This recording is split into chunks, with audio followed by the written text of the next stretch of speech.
So you should be able to introduce through there. Hello, Lynn. How are you? Well, I'm not in such bad shape. That's good. I think the world's in bad shape, not me. Well, welcome back to Australia. It's been 14 months or so since we last had the privilege of having you here, and at least this time we can see you. Oh, I'm not much to be seen. But everyone would like you to welcome Lyndon LaRouche to our conference, and I'm sure he has some very important words for us this morning. See, the fun is you're having warning before I get it. It's all very strange. I have, 3 locations, sometimes Australia, sometimes Germany and similar locations, sometimes in the United States, in various parts of the United States. And that's what I'm sort of everywhere, which makes my enemies rather uncomfortable that I might turn up anywhere. But turning up down under, again, is a very special kind of experience for me, because we can share something about the people down under with what we're having a common experience, which is not too pleasant at present. But, with people with a lot of Irish ancestry in them, dragged down under to inhabit it and try to control it, makes the whole thing rather more interesting. Don't you think? So anyway, let me start. We're now, as I have announced in various locations, I had a webcast last evening, or whatever the time is relative to your time there, and I said some things, but I essentially reported some things and denounced some things.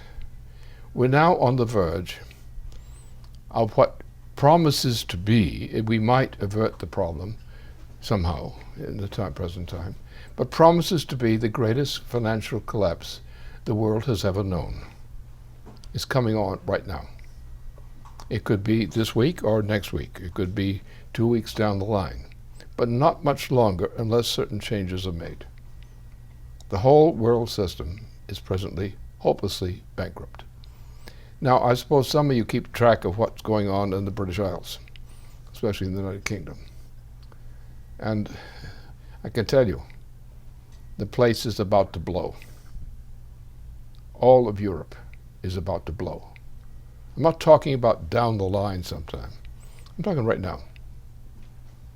It could happen anytime. Now, when it comes down to forecasting, sometimes it's very difficult to forecast a very narrow selection of date. The selection is now very narrow. The issues right now, today, inside the United States in particular, but also in Europe, most conspicuously in those 2 places, is ready for the whole system to blow. That is to say that the present international system, especially that which is located in the transatlantic region, is about to enter a general breakdown collapse of a quality which might remind some folk of Germany of 1923, going through this summer, spring, before, and into the autumn. We're at that point. There's no possibility that the present system, if continued in its present form, is going to survive. Now, you might have a temporary survival in China, in India, and a few other places in Asia, because they don't have quite the same characteristics as the transatlantic region has. The transatlantic region, the transatlantic monetarist system, is now hopelessly bankrupt. There's no possibility of it surviving. There are options, however, which most unpleasant options, that a Hitler-like dictatorship might emerge and would probably emerge. I don't know with exactly what probability, but would probably emerge in both Europe and the United States. We're on the verge of a Hitler-like emergency taking place in the United States. We're also in Britain, in the British Isles, the same thing is threatened. In Europe in general, the same thing is threatened. The only thing that will save civilization is the immediate adoption of what's called the Glass-Steagall Act of the United States.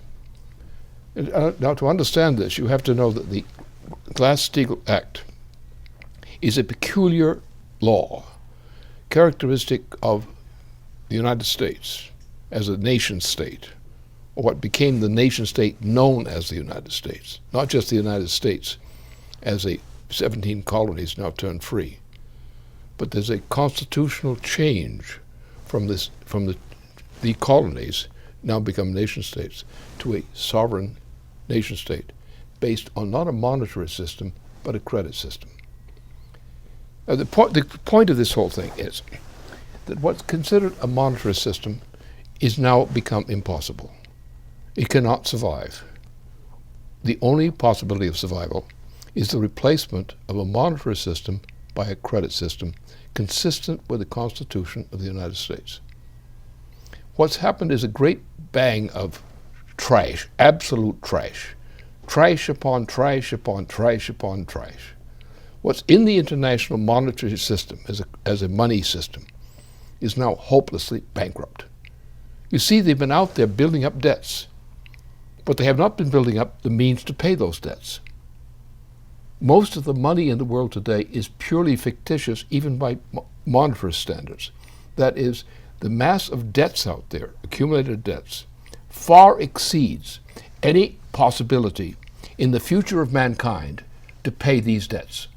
They cannot be paid. The only thing you can do is what we did in the United States, and what Roosevelt renewed in 1933 with the Glass-Steagall Act. You divide the whole money system as such, and I'm not talking a monetary system, I'm talking about money systems. What we have is money systems, two different kinds of money systems. One is a monetary system, which is the European system, and the other is a credit system, which is the American constitutional system. And so they both use money as a medium of exchange, but they're quite different in every other respect, ontologically. So therefore, the solution here is to let the money system go, drop it. That's what Glass-Steagall would tend to do. Let me explain. There are two aspects to this. First of all, if the United States, and we're on the verge of pushing through a reenactment of Glass-Steagall right now, is the fastest building motion politically in the United States today, is the urge, an accelerating urge toward a Glass-Steagall Act now, which the British Empire has determined not to allow. And the British Empire has a stooge called President Obama, who's nothing but a stooge for the British royalty. But that's all it is. He's nothing. He has the character of the Emperor Nero, the exact personality types of the Emperor Nero. He's insane, he's mass murderous, he's unfit for human habitation, even by cockroaches. Therefore, this fellow has to be put out of office. We have various ways of doing it. In fact, he's impeachable. He's committed crimes against the Constitution of the United States, for which he can be expelled. He also is clinically insane by the standard of the 25th Amendment to the United States, Section 4. He is clinically insane by those standards. So therefore, if that section of the Constitution, as amended, is enforced, he's out. He's gone. And there are other things that might cause him to be gone. You know, we've had some presidents like Nixon who were criminals. And Nixon was a fair criminal, and a very nasty one at that. He wasn't so smart, but he was nasty. And he did dirty things, evil, wicked things. And he was not actually expelled on the basis of his crimes. Rather, in order to avoid going to prison, he decided to resign his office on the terms that he would not be sent to prison. And since that was very convenient for the government at that time, they accepted that. And he left office by resigning, rather than being expelled by impeachable offenses. We now have a president who is far worse than Nixon, the worst president the United States has ever had. A clinically insane monster whose attributes are akin to those of the Emperor Nero, as some of you may have studied what the Emperor Nero's history was as a monarch ruling over the Roman Empire. That's what we have there. He's very nasty. He has no regard for the Constitution. He's a complete thing. He's now moving presently, since there are no reforms under which the United States system could remain in the period ahead. There's no possibility of a reform of the monetary system under which the United States could exist under its present laws. Therefore, we're moving toward a coup d'etat to take over the United States through the ministry of the British Empire, the royal family, and through the instrumentality of the president acting as like Adolf Hitler in reaction to the Reichstagsfire, which Hitler's bosses organized, in which the London bankers organized intentionally. We're having a very similar phenomenon in the United States now. We're on the verge of a coup d'etat which establishes a Nazi-style dictatorship inside the United States. That's what we're involved in. Now, the joyous part is that if we can move quickly enough, and if we can continue the effort to clean this mess up, we can survive. And if we survive, our power will be sufficient to save this civilization from the horrors which now otherwise await us. That's the very sad news. But I don't think we should be sad about it, because sadness gets you nowhere. Sadness peels no potatoes. You need the reform, and it's what we've got to get. And it's the job of the United States, which is in a position to make this kind of reform, better suited for that purpose than any other nation. We have to do it for you and for the honest people of the United Kingdom, as well as for ourselves. That's the good news. There is an alternative, and there's a faint hope that we might be able to realize that alternative. That's the situation. And so we sit in the situation of catastrophe, a horrible catastrophe, a nightmare, worse than the Hitler nightmare. That's right there now. We're on the edge of it. Those are exactly the circumstances under which we're living. We might survive. That would be a good thing. And if we did survive, and that would be a good thing, then we could begin to reorganize the planet around systems that would work. This would mean get rid of this nonsense we've had as an economy now.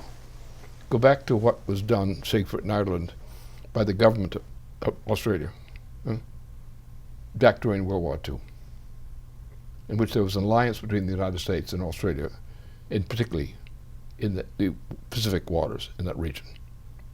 And you think about the men from Australia who had gone to the First World War and lost lives there in a futile attempt there, and who had lost lives in World War II, who had constantly, as people from Australia had given their troops as courageous troops who tried to save something, sacrificed themselves for the sake of the greater good. Now, I'm sure that still exists in Australia, because I know how families work. And this is only 4 generations past. I'm actually in the 4th generation, distance from those being born today.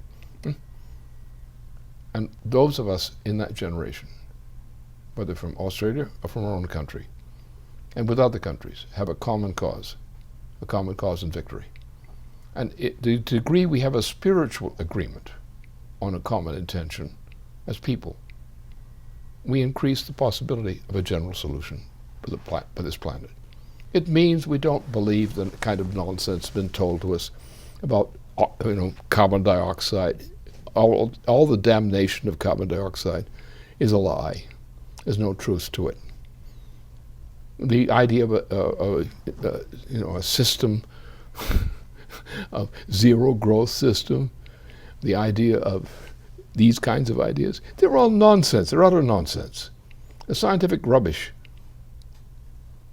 we can go back to what the government of Australia did back during World War II. We can go with those principles which the generation in Australia had in and coming out of that experience of World War II. Exactly the same. Some of the projects, the great water projects and other projects which were designed then in Australia, could be implemented. Exactly what is necessary. And you've got a whole territory to develop. If you can manage water a bit there, and we can do it, you can take a lot of Australia and turn it into very productive regions. Quite possible. And I'm only saying destinies like that. You need nuclear power. You can't develop Australia without nuclear power. But nuclear power is not enough. And the needs today are greater than that of nuclear power. We need thermonuclear power. We also have to think ahead to the further development of power, matter-antimatter reactions, which is a known, feasible technology. Orders of magnitude beyond anything we know of now, otherwise yet. So the opportunities for humanity, as in Australia and elsewhere, are really enormous, apart from that terrible pessimism which the greenies and so forth represent. Now, what we would do, essentially, and what I'm doing, the most interesting and the most exciting thing to do today for anyone in my position is to enjoy the rare privilege of telling the truth. The truth is that we can succeed. It's not easy. It's like all warfare. It's rather dangerous. We hope we can pull the thing off without warfare of that sort again. But we have to have the intention of doing the kinds of things that will succeed, if given a chance. And then we can hope for something better now, for humanity now, without a great loss of life, which we otherwise would incur. And the intention is to reduce the world population from over 7 billion people down to 1. That's the official line prevalent in Europe today and among the greenies in the United States today and some other places. To reduce the world's population very rapidly from over 7 billion people to less than 1 in rapid order. And you know what that means. You don't need a big chart to know what that means. So therefore we cannot morally tolerate it. We have to beat these swine. And I think we can. I'm not saying we will, but I think we can. And therefore we damn well ought to try. And that's the way it's going to be. We have a vacuum in the United States today, a political vacuum. And fortunately, forget numbers, because numbers don't mean much. You have most of the American people want what I want, or they want something which is tantamount to that. They want it right now. They've lost everything. They're losing their pensions. They're losing everything that counts for them. It's being taken away from them. And a totally arbitrary bastard, if you excuse the term, is what they represent. But the worst thing, the more pitiful thing, is people in power in the United States who are not intrinsically evil are such stinking cowards. When they have the power to defeat this enemy, they won't fight. They give in. Not like old blokes like me. We don't give in. Veterans of World War II, of which I'm, sort of typical in one sense, we don't give in. We're patriots. And we respect patriots in other nations who have similar inclinations. We determined to win. And now you've got, I'm not exactly an obscure figure that some people have thought. I've been associated with very powerful forces in the world. We've lost that war.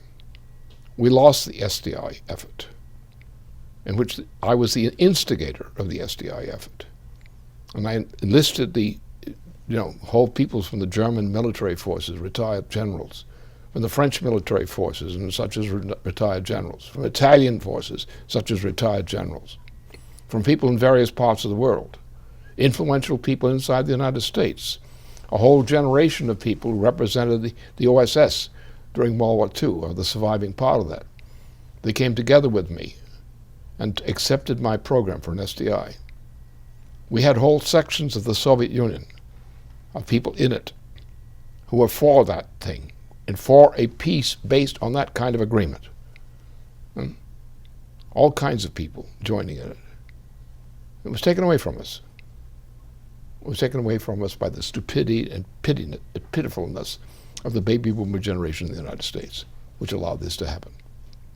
There need not have been the situation in Europe that exists today as a result of a fascist pig called socialist, Francois Mitterrand, and his kinds of people, who were British-owned fascists, period.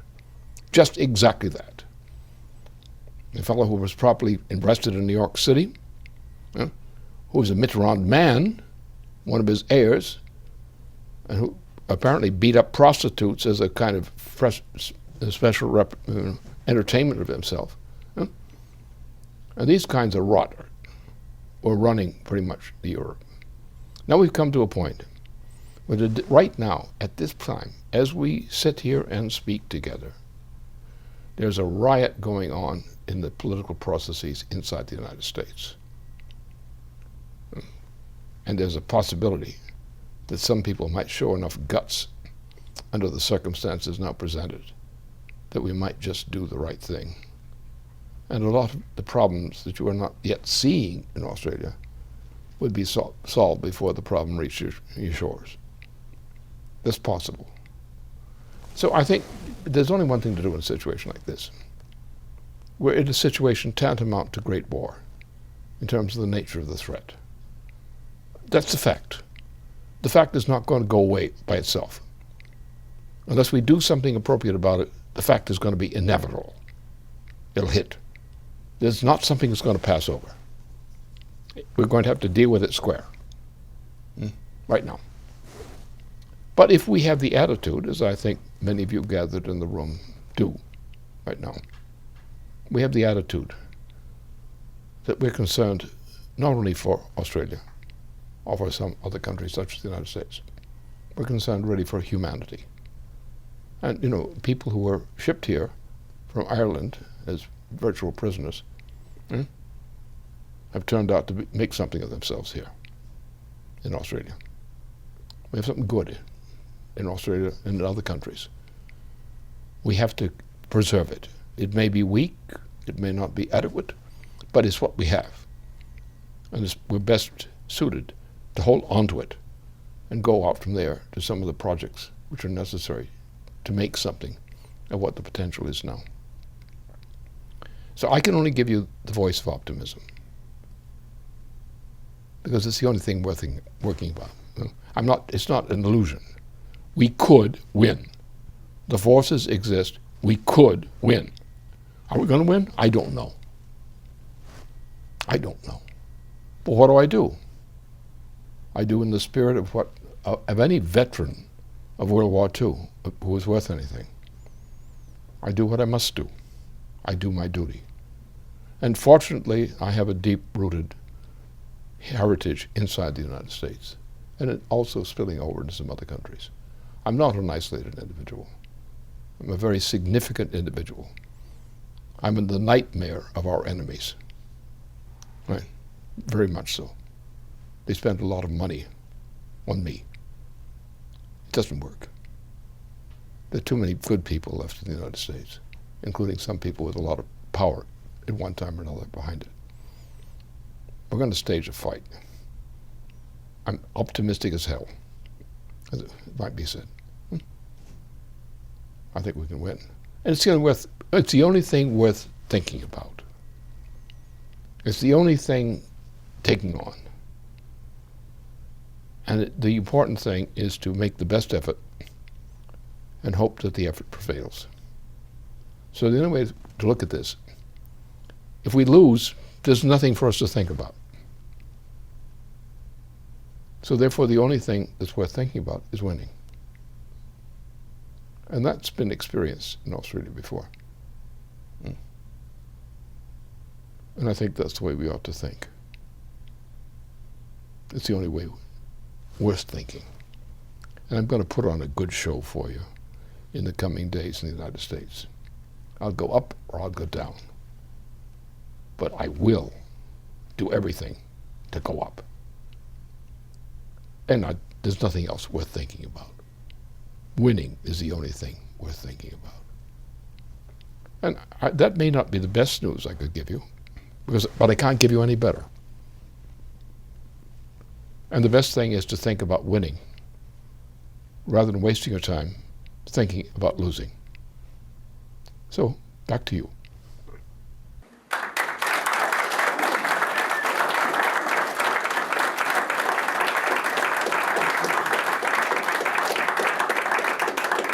Thanks very much, Lynn. You have a few minutes. Can you hear me? I can hear you. Oh, good. I'm delighted to be able to hear you. Okay. I'll speak slowly with my Australian accent. Well, that doesn't bother me. It's just we do want an articulate exchange. Thanks very much. Now, have you got a few minutes for a few questions? Of course I do. I plan to have a few minutes available to you for those questions. That's great. Okay. Well, what I'll ask people to do is to come up to the microphone, introduce themselves, and tell them from what part of Australia they're coming from. We have over 100 people here from all states and all territories around the country. Each has their own unique experience about what's happening in their part of the world. And the reason that we convened this conference this weekend, Lynn, is on the subject of educating the mass strike. Cosmic radiation beats green fascism. And as you might know from down here, we've got a fair bit of green fascism going on, particularly with our Prime Minister, who is a right royal, literally, fascist, in the sense of a Fabian socialist, right? And she is in the present time trying to ram a carbon tax, of all things, down the throats of all Australians. So with that, you might have a few comments to make on that, but I'll ask the people to come up and line up here, and then we'll have the questions.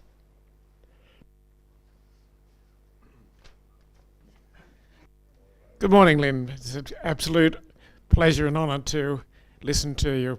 My question, my name is Warwick Hunt. I'm from the east coast of Australia, New South Wales, just near Sydney. My question is this. You mentioned the possibility of the dictator or Hitler-type dictatorship in the US and elsewhere, of course.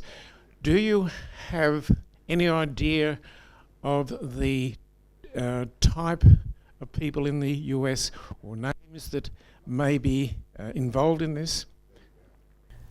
Yes, I'd say the President of the United States, the current President of the United States, is a complete fascist, and his policies are exactly those of Adolf Hitler when it comes to population, except I think he's much more vigorous in his prosecution of those evil terms than even Hitler was capable of being. They're proposing to reduce the world's population from the vicinity of 7 billion people to the vicinity of 1 billion people or less, and doing it in a relatively short time. Moreover, the policies of this president, Obama, are identical in effect with the population reduction of Hitler, except in one respect. They're more radical. They're more immediate. The threat to kill vast numbers. For example, we have a peculiar situation, a climate situation in the United States. We had, in the early spring of this year, we had a great deposit of water by rainfall through an unusual storm system. This water filled the entire area, as you can see on the map, from the Mississippi River down and up the Mississippi into Minnesota, along the Missouri into the states out there, and up the Ohio River. We still have an accumulation of that water which has destroyed the agricultural potential of 2 generations of crops in the region. Now, recently, that water, which has been piled up there, is now reflected in a drought in the southeastern states of the United States, a killer drought. The result is the food supplies of the United States population for the coming year, or the 6-month period and beyond, is now nullified in a large degree, which would mean mass starvation in the United States. Now this is the policies, this is a result of the policies of the Obama administration. It's also the policy of the United Kingdom, at least its current government and the British royal family. As the case of Prince Philip, for example. Prince Philip has now upgraded his intention, which is originally for a long-standing period, to reduce the world's population to 2 billion people. He's now upped it, along with a new layer, to reduce the world's population, which has increased in the meantime, to less than 1 billion population. And to do it in rapid time.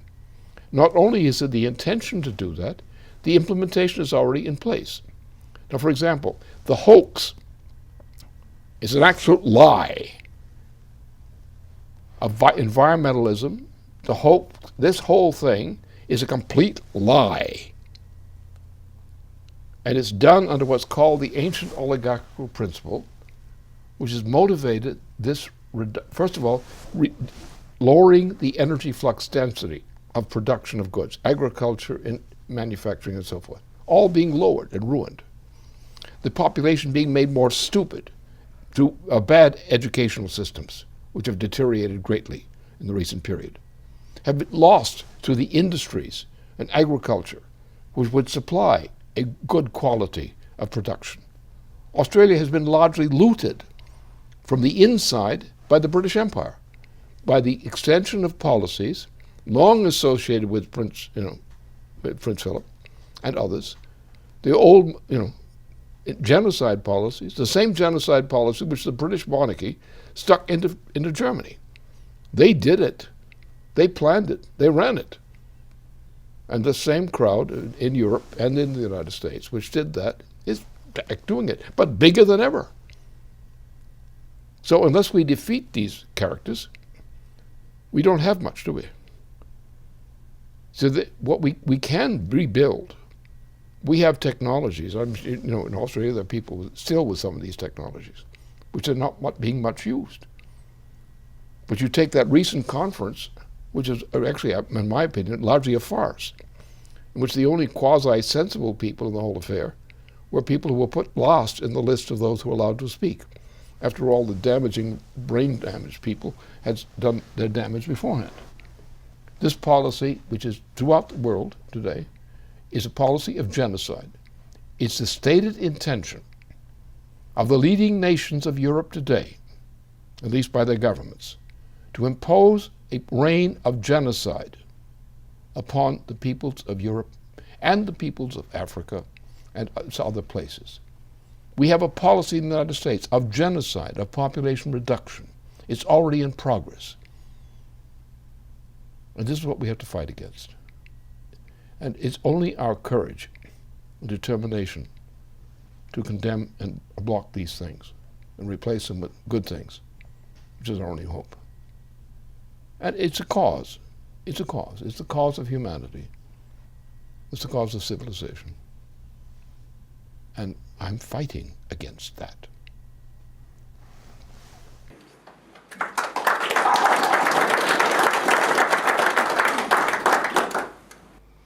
Hi, Lynn. I'm Elisa Barwick. I'm a full-time organiser here in Melbourne. I just wanted to ask you, the question came up here a while ago in reading some of your writings about whether man is only able to discover universal physical principles or whether we can create them ourselves. And you did say in your Creativity as Such speech at the German conference that we can create a new principle in the universe and that has been done before. And I was just wondering what examples you were thinking of, whether you were thinking of social principles like the US constitutional principle or scientific principles, and if man is capable of creating new scientific universal principles, do we create the principle ourselves, or is it just the case that we create a new state of the universe under which that comes about? You pretty much covered the area of the debate, haven't you? Huh? Now, what's my answer? My answer may be a bit complicated in appearance, but it's only because there are many factors involved in answering that question, which is a very good question because it's comprehensive. It covers the whole territory. or almost any. Now, the fact of the matter is that mankind is the only species which has voluntary creativity. Creativity exists throughout the universe. There never was a basis for what's taught as environmentalism. What's taught as that is a great, simple fraud.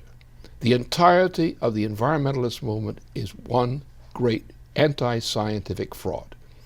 And anybody who supports that policy is incompetent in science, either because of their ignorance or because of their evil, one of the two. And it really doesn't make too much difference which, because the effect is pretty much the same. But the intention now is to reduce the world's population to at least about a fraction, about 1/7 of its present population, and at a very rapid rate.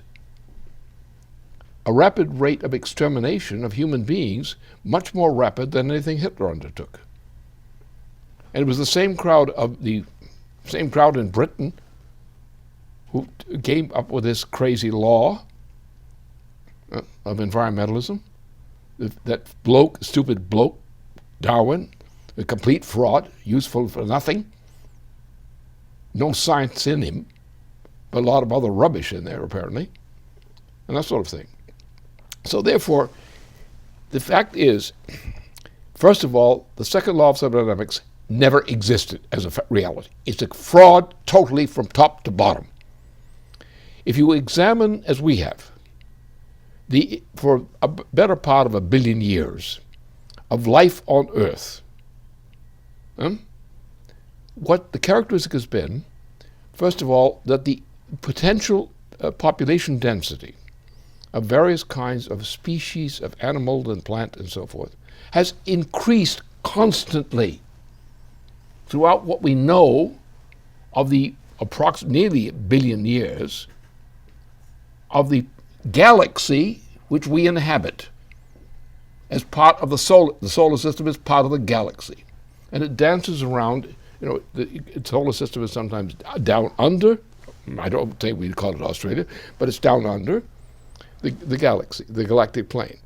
And then sometimes it's above. And sometimes when it goes above, there are vast kills of animal species, and plant species and so forth. But the net effect of all these kills is that the species which replace the killed species are superior to those that they replaced. That's the history. Now, therefore, the second law of thermodynamics is a lie. The evidence shows, first of all, not only that the kills are associated with the increase of the quality of species. That the whole history of what we know of living processes inside the galaxy, to the extent we know that, inside the solar system, to the extent we know that, on Earth, to the extent we know that, is a process in which what we call the energy flux density of processes rises. It does not decline. The potential of the universe does not decline. It does not shrink. It grows. What happens is the dinosaurs were replaced. Some time after that, they were replaced by the time that the solar system bounced up to above the plane of the main body of the galaxy. In that point, the amount of radiation that was kill radiation was increased by the exposure to the radiation at the higher levels. And then the processes went underneath the plane of the galaxy, and after that you had higher forms of life emerging, including animal life. The dinosaurs were dead, they were wiped out, they did not die, they were wiped out. They were wiped out by radiation. These things were very inefficient creatures. They had to sit up and eat all day, and including each other. They had to do all kinds of things. They were very imperfect, and they went once, all gone. Or a few types that came struggling on to try to keep something out of it. So we began to produce higher forms of life. We got all kinds of things, and they all came in together. new forms of life of a higher order. For example, the mammals. The mammals were far more efficient than anything that had lived before. We had leaves. Development of leaves was very essential to the development of animal species, and so forth and so on. The history, as we have explored it in detail with all the scientific evidence available to us, and we've touched all of it, really, is that life goes from lower to higher forms of expression. That's the natural course of things. Now, in this creativity, and the universe is always creative, it never goes backwards, not in my knowledge. It always goes upward, from lower to higher species. Inferior species die out, higher species emerge and proliferate. The system is changed. The energy flux density, the actual productivity of the planet increases. Now, in man, it's a special case. Mankind, in answer to the question, the way you divided the parts, that mankind is the only known species which has voluntary creativity. All living processes in nature have creativity. That's how they came into existence for as long as they remained in existence. Mankind is the only species that has willful, voluntary capability of superseding the limited powers of ordinary life to replenish itself. The universe is not entropic. The second law of thermodynamics is one stinking anti-scientific law. There's never was any truth to it. Clausius was a faker. These guys were all fakers. The famous creatures are all fakers. So therefore, mankind has a greater degree of potentiality for accelerating the rise of living processes to a higher level and all processes to a higher level. Mankind is the only creature that can do that voluntarily. Other species do it anyway. Sometimes they die in doing it. It's like an egg that dies. So that's the case of the matter. Now, therefore, the point is, we should be creative. We are human creative. We should study how to create things. And our greatest scientists have always done that. Our greatest painters and poets have always done that. They create. In poetry and similar things, creativity is expressed by various kinds of things, such as irony, such as metaphor. Metaphor in poetry is a form of creativity. And if you take the case, for example, of Brunelleschi, the discovery of the way he was able to develop the dome of the Cathedral of Florence, or the way the discoveries of Nicholas of Cusa, or the whole chain of discoveries of scientific things, all this sort of thing, wonderful things. Mankind is the only species which is capable of surviving great kills in nature as the same species. All other species tend to create by dying in the process of bringing forth their successors. Therefore, we must think of mankind in divine terms. Mankind is the only species which is capable of creating itself and perpetuating its existence voluntarily through the power of scientific and related innovation, including creative work in poetry, drama, and so forth. These are manifestations in the mind of the imagination, works of the imagination which open our eyes to the possibilities of scientific progress. They are the inspiration of scientific progress, as I think Shelley would say this sort of thing, and others. So therefore, what you asked as a question is the whole large question. That mankind is a different species ontologically than any other form of life we've ever known. Now, there may be something out there in the galaxy that we haven't seen yet and don't know. There's something beyond the galaxy that we might see, don't yet know, which is creative in the same sense that mankind is a creative species. But we don't know it. From what we know now is that the discovery of principles which enable mankind to rise from a lower level of productivity, of power in nature, power over nature, is unique to mankind. And this unique power of physical improvement is inspired by things like classical poetry, classical music, and so forth. The imagination, the power of metaphor, opens the mind's eye to creativity. Man, in turn, then looks at the physical reality of the life in which we live, and then tries to apply what the scientific and cultural imagination give us, and tries to find higher forms of expression through the aid of physical science, which has been inspired by classical artistic composition and similar kinds of things, the human imagination. And that's the matter of the thing. So therefore we are, because the discoveries we make, which are synonymous with what we call scientific discoveries of principle, these discoveries we make extend from us even after we've died. That principle is still working in the memory of mankind and is reproducing mankind, advancing mankind to higher states of existence. And we still remain human beings, as a species of human beings, despite the fact that the quality of our life, our power, the very means we exist, our very habits have been radically transformed by discovery. We have come as a new species, but our grandchildren's species, our grandfather's species, the same species, from generation to generation, sharing the abundance of the accumulation of scientific discoveries and other kinds of discoveries. We live on, and grandfathers are capable of enjoying the achievements of their grandchildren. We are the only known immortal species on Earth. We may each die in our time, but we are immortal in the sense that the creation we have given and developed, supplied to mankind, is immortal.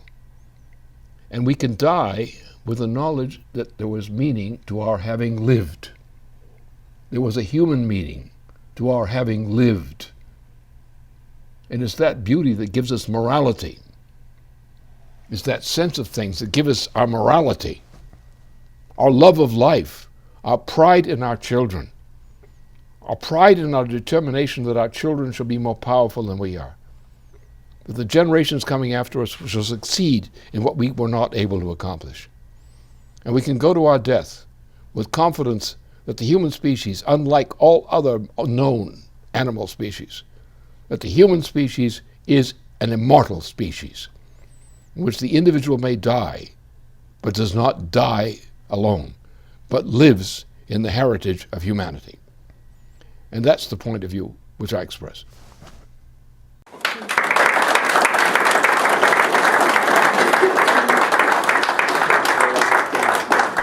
Hi, Lynn.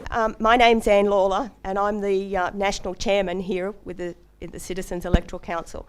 Now, you've probably covered most of this, what I'm asking, in a general way, but I want you to actually target your answer directly to each individual that's here in the audience as to what they personally should take on board as their means of actually bringing about an end to this, financial system that we've got that's destroying us, and this, green fascism.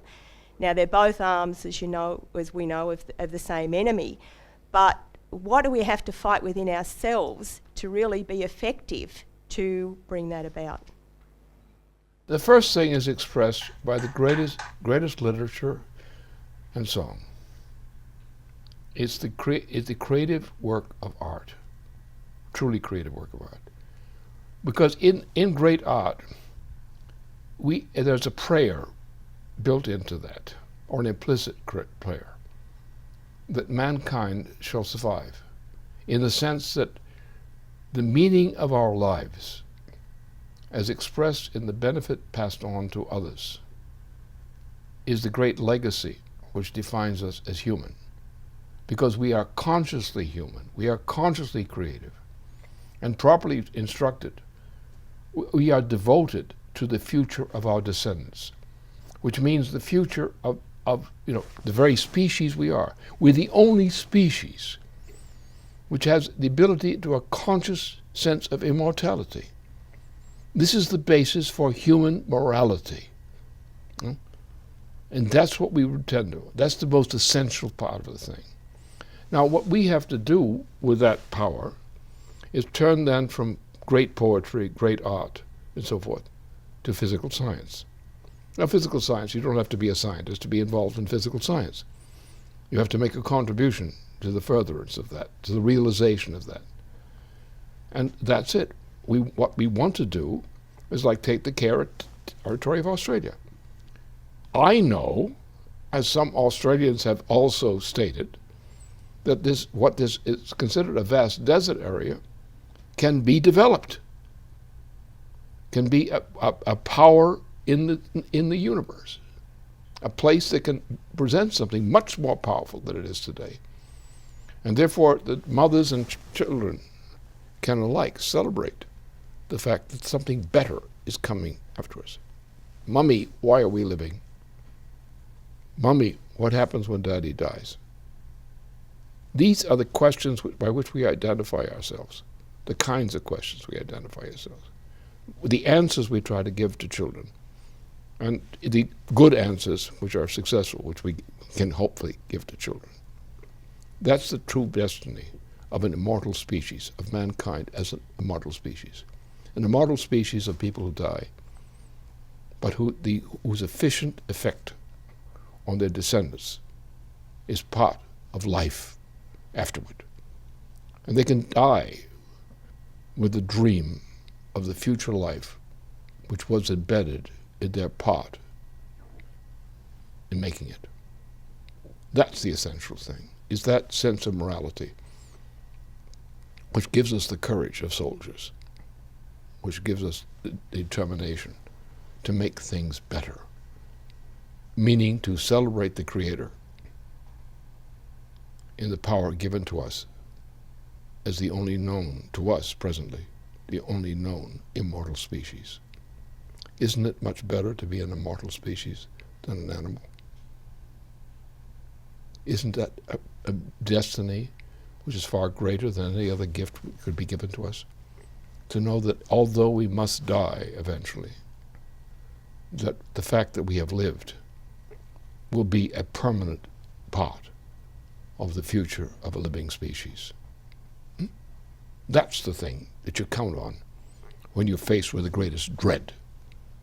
And therefore, because it deals with the greatest dread, is the greatest gift. And that's what we represent. And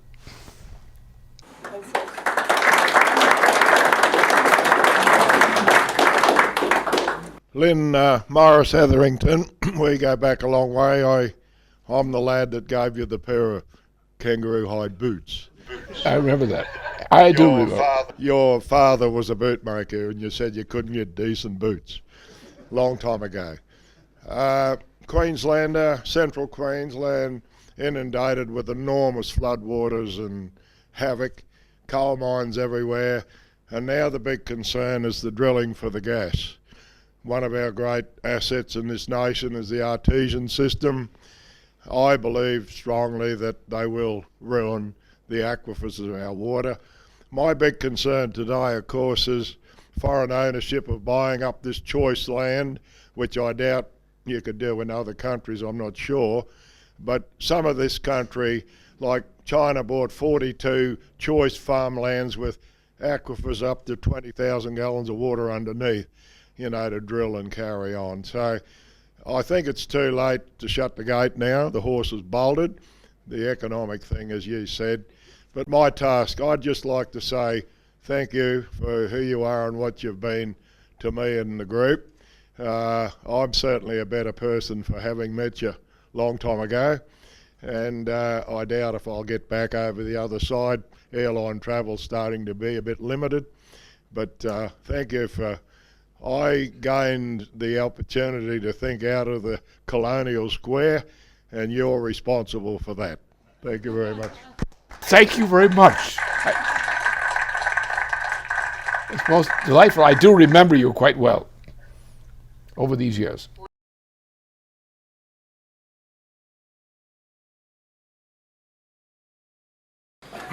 Lynn, we didn't catch what you just said to Boris because of technical problems. Would you like to repeat that?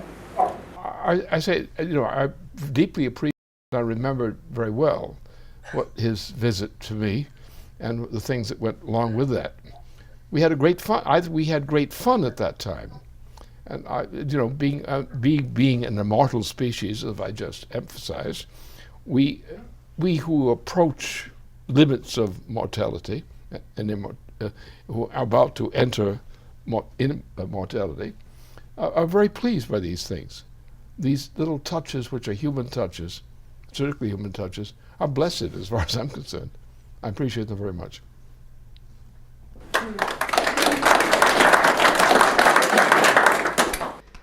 Lynn, in your treatise on the power of labour in the first book of Genesis, there seems to be an anomaly after God created everything and he saw that it was very good.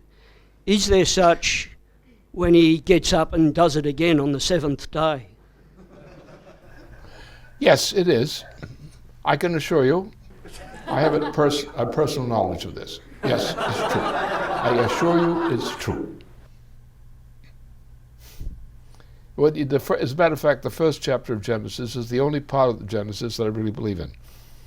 And it happens to be perfectly in agreement, in accord with scientific evidence. And particularly scientific evidence of how the universe is composed. It's the best science you can get. It's very good. This will be our last question.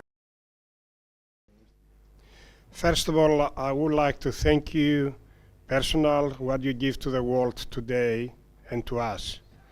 And the question I want to ask, especially the people they hold on power, how much money they have to make and how much power they have to be happy.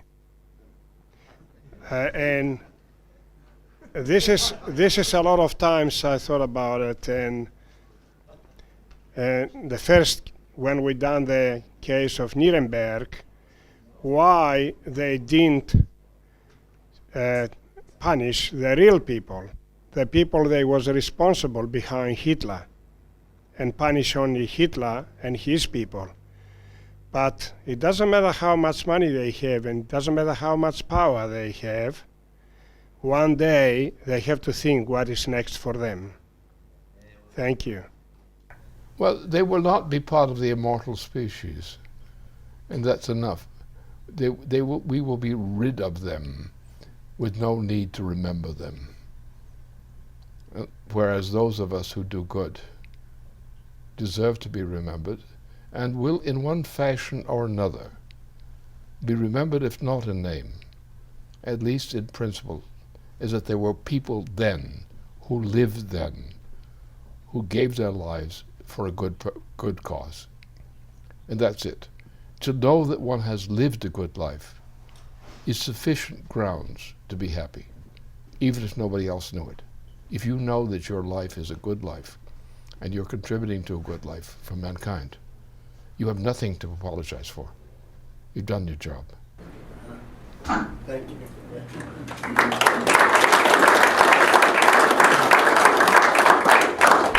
Thank you, Lynn, for visiting us again, and I hope we can meet up reasonably soon. So thank you very much for coming, and everyone. Thank you. Thank you. Thank you.